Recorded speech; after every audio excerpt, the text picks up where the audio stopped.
تعرف ان في فيلم البحث عن نيمو اصلا كان ميت وابوه كان بيتخيل كل ده؟ تعالى شاورك طفولتك، تعال.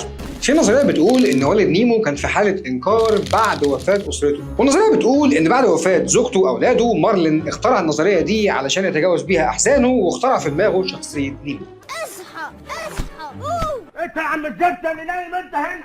كلمه نيمو في اللغه اللاتينيه معناها نو ون، يعني لا أحد. والنظرية بتقول إن الرحلة دي كلها هي رحلة داخلية علشان يتصالح بها مع نفسه على فقدان أسرته، وفي نهاية الفيلم لما بيلاقي ابنه نيمو بيكون وصل للسلام الداخلي.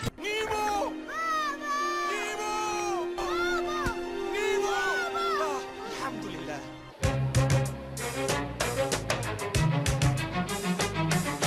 سؤال بقى الحلقة النهاردة هو السؤال اللي مجنن شامل. هل دوري شخصية حقيقية ولا هي كمان من نسج خيال مارلين؟ محدش فينا ما شافش الفيلم ده، شوف يا عم الفيلم وتعالى لي.